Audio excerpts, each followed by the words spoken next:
Hello everyone, welcome back to Diksha Karnataka YouTube channel, and today is the time for Decode NCERT Magnetism and Matter chapter. Okay, this is a relatively easy chapter, smaller chapter, so we will not waste any much time to discuss this chapter. And if you have any problems, any questions, don't forget to ask in the comments below. We will move through the chapters quickly and we will complete it faster than you can imagine. So it will be a lightning fast discussion. So first of all, as you know, the rule for attending this lecture is that first of all you have to open your NCERT book and follow me throughout the lecture along with your NCERT book. It can be a PDF form, it can be a hard copy, whatever you prefer. Okay, but you have to have the NCERT book open with you. I will try to share the links of this highlighted PDFs once the lecture is over, but if you are doing it along with your own NCERT, especially if you have a hard copy book, that will help you a lot. Okay, now first go through this chapter. Introduction part is mostly just some history. Okay, what happened by Oersted, Ampere, Biot-Savart, we have already discussed, okay, part of it in our previous chapter. Now some commonly known ideas regarding magnetism. So these are the things that you have learned in your previous class, but still it is important in this class, so that's why they have given it in terms of points. So what are all those points? First of all, number one, Earth behaves as a magnet with the magnetic field pointing approximately from the geographic south to geographic north. Approximately, obviously it is not actually aligned, the angle etc. you can measure, but those are thing of past. You don't need to worry about it anymore. Those are actually deleted, but you should know that Earth is a big magnet. Next one, when a bar magnet is freely suspended, it points the north-south direction. So if you suspend a bar magnet, it points north and south direction. Okay, the tip which points to the geographic north is called the North Pole, and the tip which points to the geographic south is called the South Pole of the magnet. South Pole means it points in the south direction. North Pole means it points in the north direction. Right? Now there is a repulsive force when north poles or south poles of two magnets are brought close together. That means if you brought two north poles, they will repel each other, and if you brought two south poles, they will also repel each other. So like poles repel each other. Similar to that of charges, like poles repel each other, and conversely there is an attractive force between the north pole of one magnet and south pole of other magnet. That means unlike poles attract each other.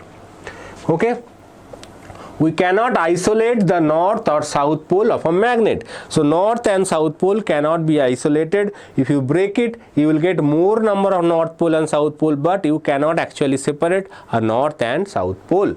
Okay, that means magnetic monopoles do not exist. This is a term, that monopole. Monopole means a single isolated north pole is called a monopole.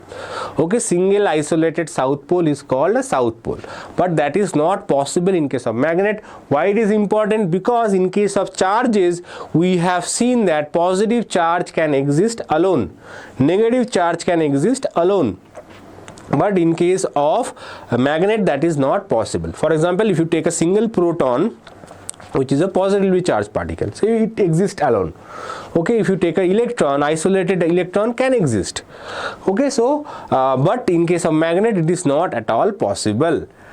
Now let's look into the concept of bar magnet, which is simple. Okay, bar magnet is basically, this is the field line diagram. Okay, and after bar magnet we will move to the magnetic field lines. So there are few properties that you have to remember, that the magnetic field lines of a magnet or a solenoid, so magnetic field lines of bar magnet and solenoid are same. So solenoid is basically an equivalent of a bar magnet. You have learned that in your previous class 10th, if you have studied the chapter magnetic effect of electric current, right? From continuous closed loops. Okay, so magnetic field lines of a magnet forms closed loop, and it is also continuous. Okay, in some books magnetic field lines are also called magnetic lines of force. So if you see magnetic lines of force or magnetic field lines, they are one or the same thing. Okay, you can read more in the detail about it if you want. This is the diagram. Okay, these three diagrams are important. You can check the diagrams, and maybe some objective questions might come from this. Okay, next is the tangent to the field line at a given point represents the direction of net magnetic field B at that point. So these are the magnetic field lines, properties of magnetic field lines. Obviously important. Most of the times they ask you what is, write 3 properties of magnetic field lines, write 2 properties of magnetic field lines. This is one of the question that is very important from this chapter. The larger the number of field lines crossing per unit area, the stronger is the magnitude of the magnetic field B. In figure 5.2, B is stronger around region in 1. So if you see in this case, okay, magnetic field lines are more strong here because more number of lines are passing through it, and if you go far away it will be weaker. Okay, even though the diagram is not super clear in this case, to be honest. The magnetic field lines do not intersect, for if they did, the direction of magnetic field would not be unique at the point of intersection. So as I said, that magnetic field, this is a magnetic field lines, okay, and the tangent drawn at the point represents the magnetic field, direction of magnetic field, right? Now if two field lines are to cross here, then at the point of intersection you will get two magnetic field lines, which is not possible. Two magnetic field. So two magnetic direction of two magnetic field is not possible. Magnetic field at any point in space will have only one direction. Okay, so vectorially this can be proven that actually even if they are crossing to each other, you will not get anything new. Basically what is happening, they are forming a new field line, so they cannot cross each other. They can rearrange is possible. Okay, now next is bar magnet as an equivalent of solenoid. I already said solenoid and bar magnets are equal. At large distances, the axial field resembles that of a bar magnet. So this is the field of a bar magnet. Okay, if there is a bar magnet, if you consider a bar magnet, okay, on the axial field, okay, at some distance, say x, or say at a distance r from the center of the bar magnet, it is similar to that of the dipole. Okay, and the expression is given by this. Okay, here m is the strength of any of the poles. Okay, so this is the thing, that formula you can remember, easy to remember, not super difficult, but at NEET level this question is popular, not for KCET. If you are preparing for KCET level, you can ignore this formula. This is based on this formula a lot of questions came in NEET exam. Okay, now dipole moment is again dipole uniform magnetic field. Tau is equal to m cross b, or tau is equal to mb sin theta, and energy stored, potential energy of a dipole. So basically what is happening, you have a bar magnet. You have a bar magnet similar to that of the dipole. Everything is similar to that of the dipole. Okay, dipole moment of the magnet is given by small m, not the monopole strength. Sorry, my mistake. So this is the dipole moment. Okay, and if you keep it on a external magnetic field, okay, it will experience a torque. That torque is given by m cross b, and while rotating the magnet, it will store some energy as well, and that stored energy is minus m dot b. Okay, negative means if you are doing external work, it will go in the opposite direction. That's it. Okay, if the magnet is doing some work himself, then you have to do work to get this back, right? So that is the meaning of negative. Now what else? You can ignore all of these terms. Okay, electrostatic analog. So this is basically they have given you the electrostatic analog, the comparison. Okay, you can check this out, but not super important. If you remember magnetic electric field, okay, only you have to replace with P with M. That's it. Okay, in magnetic field, whatever you have, in electric field, whatever was P, now it is M. Okay, and 1 by 4 pi epsilon naught is replaced by mu naught by 4 pi.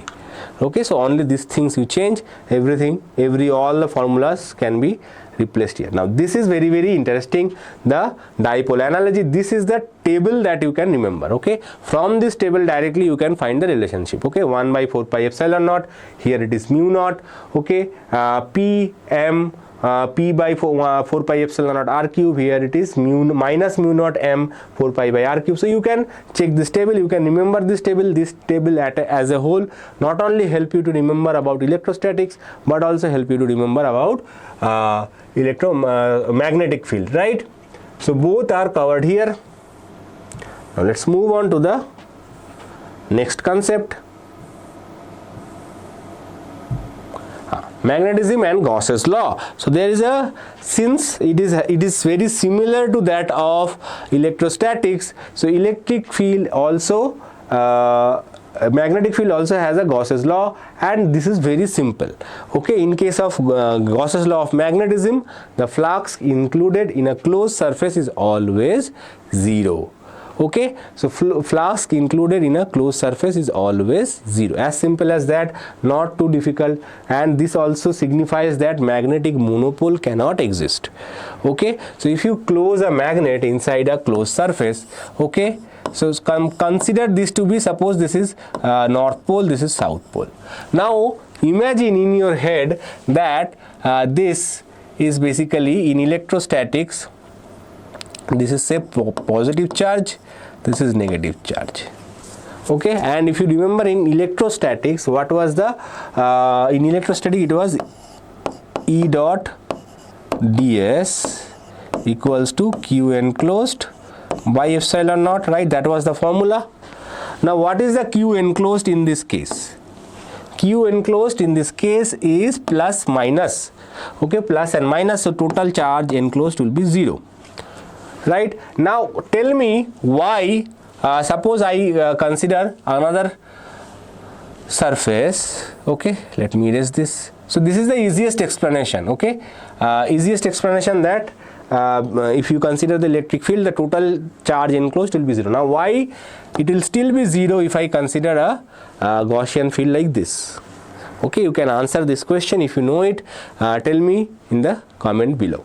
Okay, this in this case also it will be 0. Okay, now, and you can explain it in multiple ways. The way I explain north south, that is also possible. Magnetic field lines is also possible. Whatever way you comfortable, you can mention that in the comment below. The net magnetic flux through any closed surface is 0. That means magnetic monopole does not exist. That is as simple as that. Now let's move on. You can skip everything, not super important. You can check some of the solved examples if you are interested. Otherwise, concept wise, they are not super important from this chapter.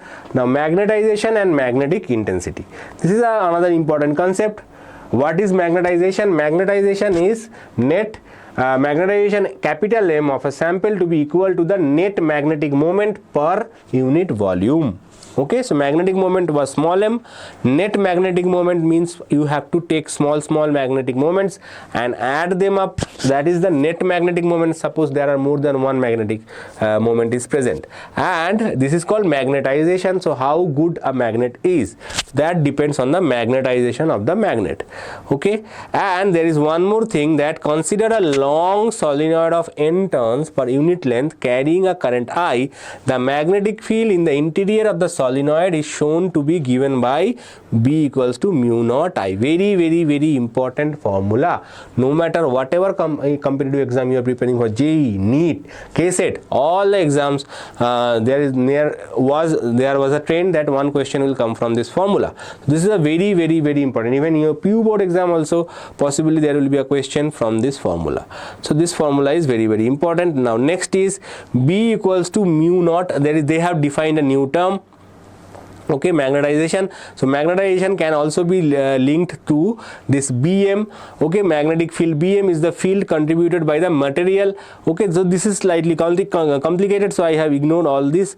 Most important formula is this: B equals to mu naught H plus M. H is magnetic field intensity. Okay, so what is this term called H? So another vector field H called magnetic intensity. Okay, magnetic intensity or magnetic field intensity, both are same thing. Okay, this is a vector quantity, and the relationship between B and H is B equals to mu naught H plus M. Now if there is no magnetic material present, so magnetization is 0. So in that case you can write, there is an alternative formula in some cases, B equals to mu naught H. If there is no magnetic material is present, so in that case no magnetization is happening, it is only magnetic field, all the way magnetic field, right? In that case also this vector exists, and this is related to magnetic field by this relation. Okay, so this is a cousin brother of magnetic field, and sometimes it is useful to use H rather than B. That reason will be revealed much later if you are studying physics in higher class. Okay, then you will know why it is important to learn about H rather than B. Okay, now there is a relationship between magnetization and magnetic field intensity. Okay, here we are introducing a new quantity. Okay, chi is a dimensionless quantity, is appropriately called magnetic susceptibility. Okay, so if you apply magnetic field to a material, how well it will be magnetized, that is the main thing. Okay, if you apply an external magnetic field in the presence of external magnetic field, how well it is getting magnetized, that is the susceptibility, how well susceptible to it. Okay, so if you are exposed to say certain virus, how what is the chance of you getting affected by that virus, COVID-19 for example.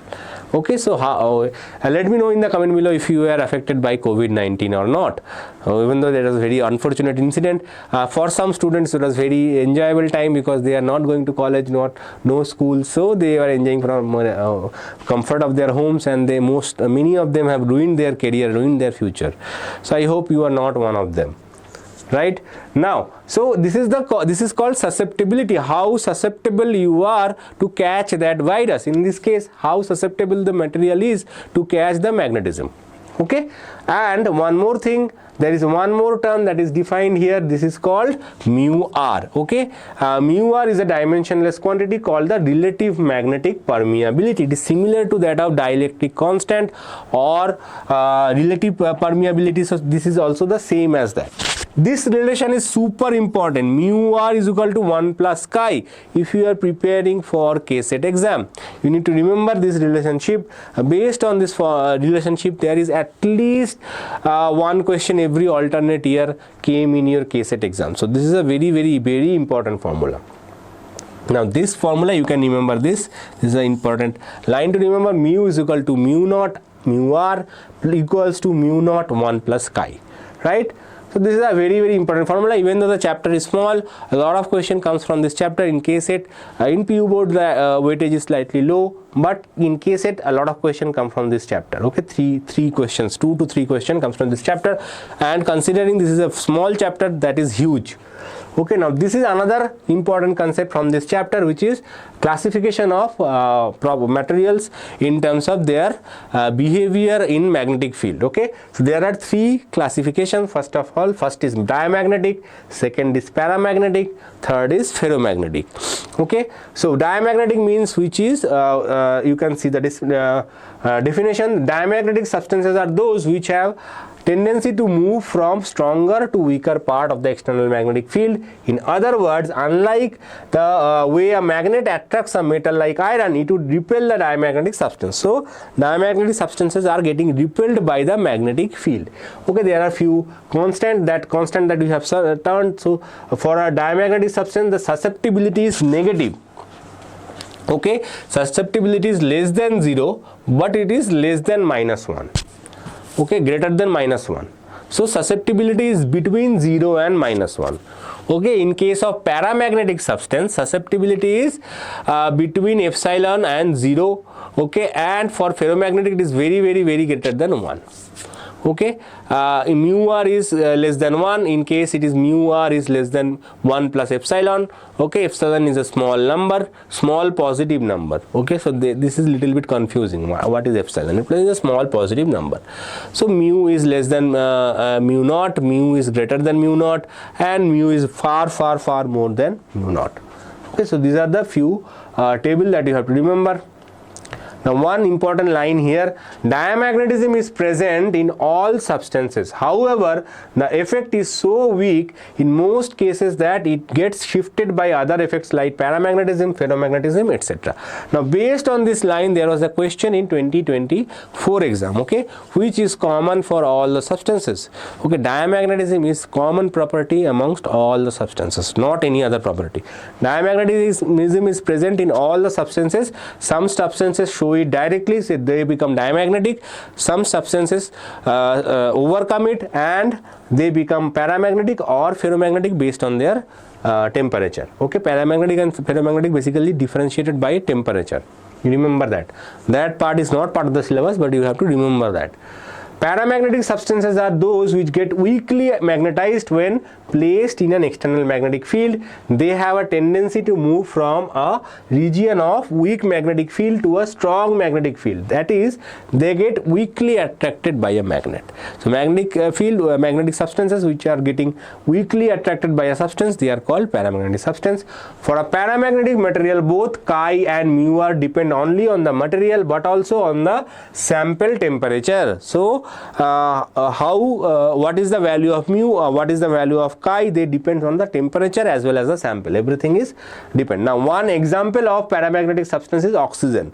So oxygen being a gas, it might appear that oxygen may be a diamagnetic substance, but oxygen is an exception. It is a paramagnetic substance. Now in your chemistry, you may have learned why oxygen is paramagnetic. If you have not learned in chemistry, then maybe in your next class in your graduation, when you start your graduation, if you are studying engineering or science, you have to study chemistry, then you will learn why oxygen is paramagnetic. And this property is very useful. Okay, in many medical application also this property is used. Now ferromagnetic substances are those which get strongly magnetized when placed in an external magnetic field. They have a strong tendency to move from a region of weak magnetic field to a strong magnetic field. That is, they get strongly attracted to a magnet. Now this line is very essential. Weak magnetic field to strong magnetic field. So in your what I say, maybe in your exam they will ask, a substance moves from weak magnetic field to strong magnetic field, what is it? Okay, substance move strongly from weak magnetic field to strong magnetic field. So if it moving strongly from weak magnetic field to strong magnetic field, definitely it's a ferromagnetic substance. If it moves weakly from weak to strong, then it is a paramagnet. If it is move from strong to weak, then it's a diamagnet. So that's why this kind of language you have to be familiar with. Okay, so if you are familiar with this kind of languages, then definitely you have a chance to answer this kind of question. The individual atoms or ions or molecules in a ferromagnetic material possesses a dipole moment as in a paramagnetic material. However, they interact with one another in such a way that they spontaneously align themselves in a common direction over a macroscopic volume called domain. So as you can see that small region, a region in a ferromagnetic substances, their electrons revolve in such a way that they can align themselves in a particular way. Okay, and those small regions are called domains.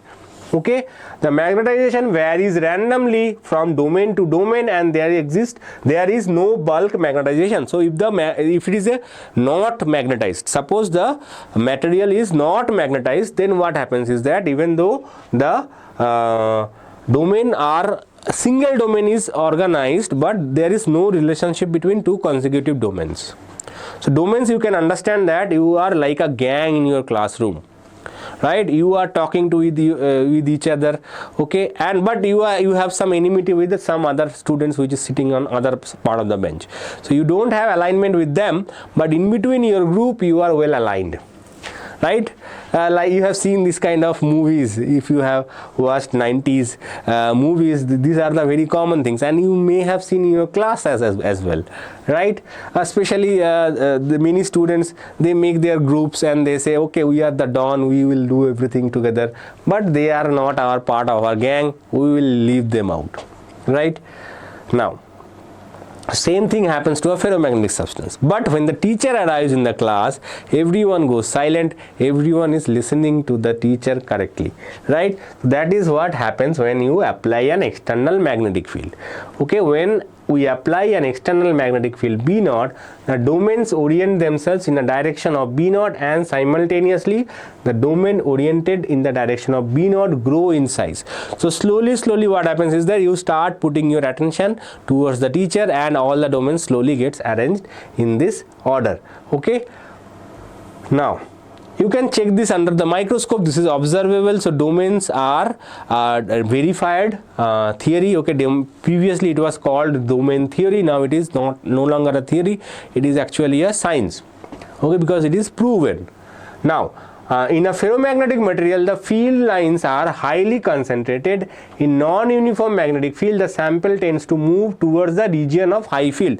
Suppose we have a non-uniform field, somewhere it is strong, somewhere it is weak, the ferromagnet will slowly move towards the stronger magnetic field. Basically, what is the meaning of that? You have a magnet, you have an iron piece. Iron piece is a ferromagnetic material. So what it will do, it will slowly start moving towards the magnet, right? That is the higher magnetic field.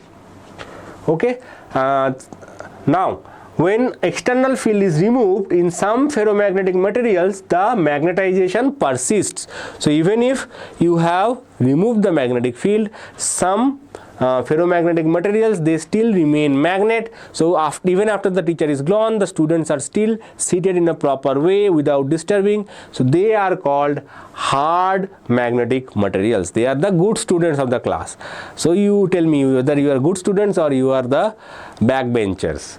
Okay, so there are all advantages and disadvantages of everything, but anyway, the materials are called hard magnetic materials or hard ferromagnets. So this is also important. So they might ask you, what is a hard ferromagnet? So hard ferromagnet is those who even after magnetic field is removed still remain a magnet. Okay, Alnico, an alloy of iron, aluminium, nickel, cobalt and copper, is one of the such material. So among the following material, the hard ferromagnet are, or hard ferromagnet is aluminium, nickel, copper, alnico. So you have to choose the correct answer. This is also a possible objective question. On the other hand, there is a class of ferromagnetic materials in which the magnetization disappears on removal of external field. Soft iron is one such material. Appropriately enough, such materials are called soft ferromagnetic materials. There are a number of elements which are ferromagnetic: iron, cobalt, nickel, gadolinium, etc. Gadolinium is a very interesting substance. Okay, in room temperature, it can switch between paramagnet and ferromagnet. Okay, when I was doing my masters in physics, okay, I had a chance to do some experiment with gadolinium. It was one of my favorite experiment. Okay, you have to change it from paramagnet to ferromagnet, and there are some measurement etc. was involved. So this is very interesting element. Okay, the relative magnetic permeability is more than 1000 for a ferromagnet. Okay, this is it. This chapter is over. And as usual, you can check the obviously summary is important. Summary is good to go when you are revising the chapter, so you can go through the summary as well, and some of the dimensions of the quantities. Okay, nothing new quantity. You have to remember that magnetic susceptibility and relative permeability both are dimensionless quantity. Magnetic permeability has the same dimension as mu naught, so it is nothing new. Okay, and you can revise from this dimension chart quickly. Okay, and if you are preparing for NEET exam or JEE exam, points to ponder is very interesting part to read about. Okay, so I have completed this chapter. Next week I will be back with 2 more chapters in throughout the week. So till then, bye.